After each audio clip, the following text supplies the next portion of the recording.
Esmas, khususnya ini adalah para pelatih dan pengurus Gaji Esmas. Jadi anggota belum kita ikutkan. Nanti kalau ada penelitian lebih lanjut, monggo kalau akan dilakukan penelitian. Kami selaku ketua menyampaikan banyak-banyak terima kasih atas kehadiran dari tim peneliti dari UNESA Surabaya ini yang penuh dengan perhatian terhadap plat jantung sehat lokasi Masjid Nasional Al-Akbar Surabaya.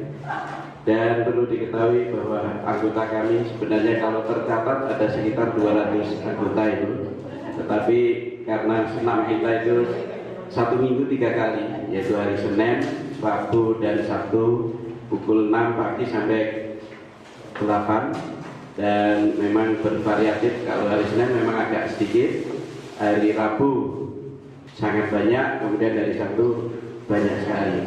Jadi kurang lebih 200 anggota.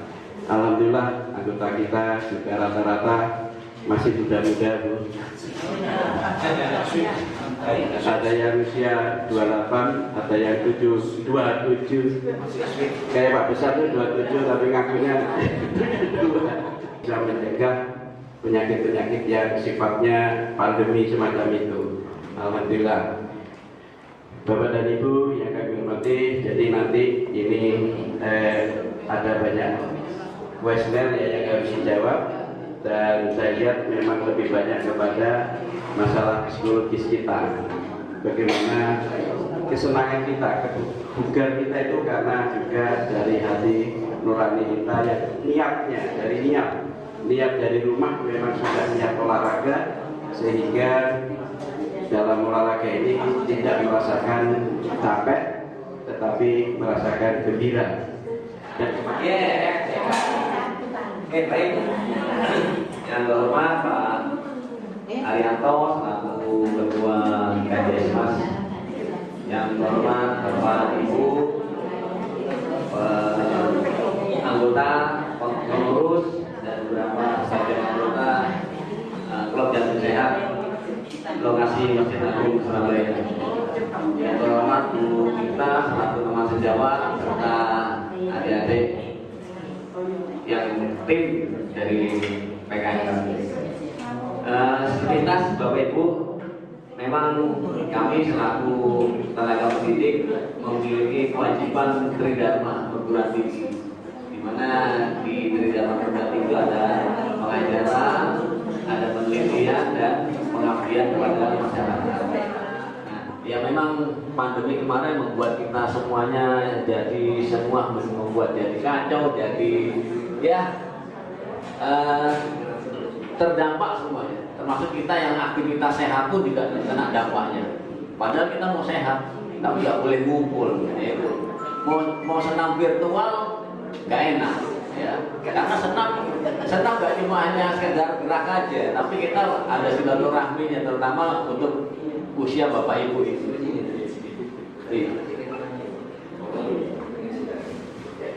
Nah, macam-macam tes kebugaran jasmani, artinya Bapak Ibu kan di sini sudah lakukan rutin seminggu 3 kali, Senin, Rabu, Jumat. Apakah kebugaran jasmani sudah pasti dikatakan kategori baik, ya, atau baik sekali, atau cukup, atau malah sebaliknya kurang sekali, ya? Nah itu.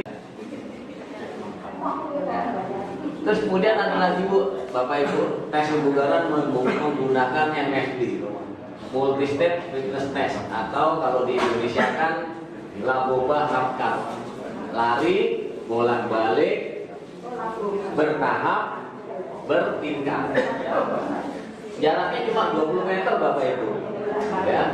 Jaraknya cuma 20 meter, Bapak Ibu dipandu oleh musik, ya. Jadi harus mengikuti itu. Dan saya juga tidak menganjurkan Bapak Ibu melakukan tes ini. Kalau untuk para pelatih seperti Bu Puji, Bu Uti, Bu Lastri, dan saya sarankan ini, ya Bu Nurul, harusnya lari.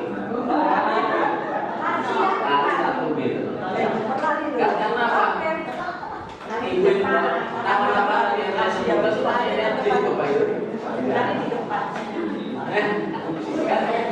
Lari kan lari satu kan tidak harus lari, boleh namun dengan berjalan. Tapi kalau Bapak Ibu ngambil tes jalan mau 4 malam nggak boleh berlari, harus jalan. Oke. Ya, itu aja sedikit dari saya. Mungkin nanti lebih banyak Bu Winta terkait dengan kesadaran psikologi. Nanti kalau ada sesi tanya jawab nanti cari saja. Terima kasih. Sebelumnya mohon maaf. Assalamualaikum warahmatullahi wabarakatuh. Wah, saya di sini jadi ngefans kalau itu dengan Bapak dan Ibu sekalian, masih energik gitu kan? Wajahnya cerah ceria, masih energik begitu. Arianto mohon izin, jadi Bapak dan Ibu pelatih ini dan para pengurus Klub Jantung Sehat di lokasinya Mas. Jadi kebetulan kita timnya Pak Sabto. Nah, saya psikolog Bapak dan Ibu.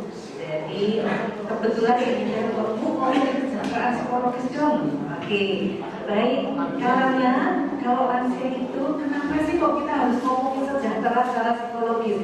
Sejahtera itu ada dua, finansial dan psikologi. Kalau tadi ngomongin bugar itu juga ada kaitannya, nanti juga ada kebugarannya, juga harus ngomonginnya rohani juga. Ngomongin rohani, ya betul nggak? Ya, terus fisik. Bapak dan Ibu capek, itu juga belum marah. Kalau bapak lapar, biasanya pengennya marah aja. Nah, bunda-bunda tuh harus peka juga gitu kan. Kalau jamnya makan siang kok kayaknya belum tersedia dan ngapain, kan kayaknya cemberut aja gitu kan. Nah, itu sebetulnya menunjukkan bahwa fisik itu arah terhadap psikologi, salah satunya emosi. Nah, begitu juga nih, emosi kaitannya dengan fisik. Jadi artinya kita tetap harus well-being apapun kondisi kita tetap harus sadar bahwa kita itu harus sejahtera. Sejahtera itu apa sih Bu? Sejahtera ikhlas menerima apa kondisi kita. Bahasa agamanya sakjane cuma ngomongin gitu. Sejahtera psikologis itu ikhlas. Ikhlasnya apa? Nah, ilmu tertinggi hidup itu ikhlas Bapak dan Ibu. Dan memang ya agak sulit, tetapi kita tetap selalu berusaha ke sana. Jadi ini konsepnya Barat, ini tokohnya memang real, Bapak dan Ibu kemarin, ini kok kayaknya psikologis banget, engketnya dan sebagainya. Karena itu nanti akan bisa diukur kategorinya sejahtera psikologisnya nanti itu sampai sejauh mana. Kalau tadi diukur bugarnya, nah kami membantu yang psikologis nanti Bapak dan Ibu kalau sudah ngisi dari link yang kemarin, nanti akan saya sharekan hasil dari penelitian ini akan saya sampaikan ke Pak Sabto, nanti Pak biar Pak Haryanto gimana. Nah kalau dari itu gimana? Boleh Bapak dan Ibu kalau mau curhat dengan saya nanti luangkan waktu.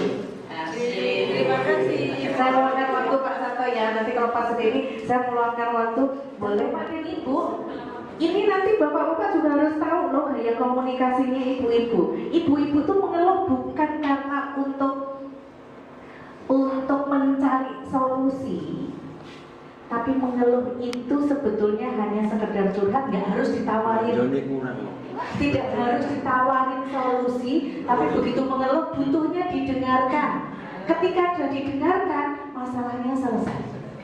Tapi berbeda loh ibu-ibu, kalau bapak-bapak nggak begitu, jadi jangan disamakan.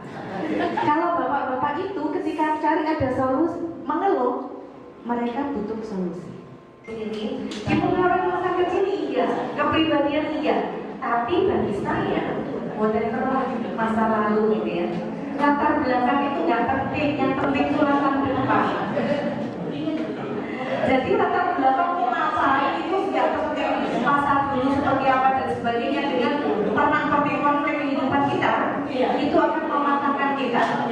Yang penting latar belakang kita mau apa, gitu. Oke, baik Bapak dan Ibu, sepertinya seperti itu aja. Jadi sekali lagi, nanti hasilnya akan saya sampaikan ke Pak Sabto. Kalau Bapak dan Ibu sudah mengisi, saya akan lebih mudah karena itu sudah langsung masuk, nanti tinggal langsung diolah, nanti akan saya sampaikan ke Pak Sabto. Materi ini sudah ada di Pak Sabto, nanti bisa disampaikan ke Pak Haryanto untuk dibagi ke Bapak dan Ibu sekalian. Dan nanti ketika mau konseling nanti saya ada atur waktu dengan Pak Santo, ibu-ibu maunya apa gitu. Oke, baik Bapak dan Ibu, mohon maaf, terima kasih banyak. Assalamualaikum warahmatullahi wabarakatuh. Yang saya sampaikan komunikasi yang bagaimana kalau kita dalam keadaan kita lagi emosi tinggi, dan kalau kita melihat cara kita disuruh itu dalam telepon waktu itu kita berusaha mengangkat atau menyelesaikan. Tapi yang saya harapkan ada suatu komunikasi terkenalkan yang lebih baik. Kira-kira pengalaman apa yang bisa diceritakan di sini? Denyut jantung meningkat dan tidak seimbang, betul ya? Itu kondisi emosi yang tidak stabil. Pasti orang nangis itu juga tidak seimbang. Nah kuncinya saya ambil dari itu Bapak dan Ibu. Kalau kita sedang emosi tinggi apa? Nafas tertahan. Sambil kalau kita nggak bisa ini kita duduk tenang. Dan ngomong makan pemicunya bisa jadi macam-macam. Kita emosi tinggi duduk sebentar. Kenapa? Makanya butuh break. Kalau ada beberapa saat namanya time out. Kita time out dulu bukan time out ketemu banget. Time out kondisi yang pada situasional seperti itu kita time out terus. Kalau sampai cara kita teraturkan dulu. Ketika kita sudah tenang, diem, makanya butuh time out. Kita nggak bisa langsung ngomong Bapak dan Ibu. Kenapa? Daripada ngomong nanti jadi salah semua. Jadi sebenarnya normal-normal saja. Cuma yang saya tanyakan itu pada saat saya mengontrol ke dokter itu pasti menjadi 170 bulan. Ini sebenarnya fobia apa karena itu mikir Bapak karena psikologis aja. Sama dengan yang kemarin yang tadi saya sampaikan, mau vaksin tiba-tiba tensinya naik. Yang awalnya normal karena takut, khawatir dan sebagainya jadi tensinya tinggi. Sama, Bapak ketika menyampaikan itu, wih aku harus kontrol, jangan-jangan malah nanti ketemuan semua penyakitnya. Jadi apa yang harus dilakukan? Ya relax aja Bapak dan Ibu. Bapak, kenapa? Sama dengan kayak foto itu loh. Foto selfie kalau kita kaku, kan hasilnya jadi iya. Di akhirnya saya ngambil jalan keluar sendiri. Karena saya kontrol sendiri, saya didampingi istri, kalau didampingi istri, akhirnya betul lah itu Pak. Kuncinya itu menemukan hal sendiri jadi lebih stabil juga. Ya Pak.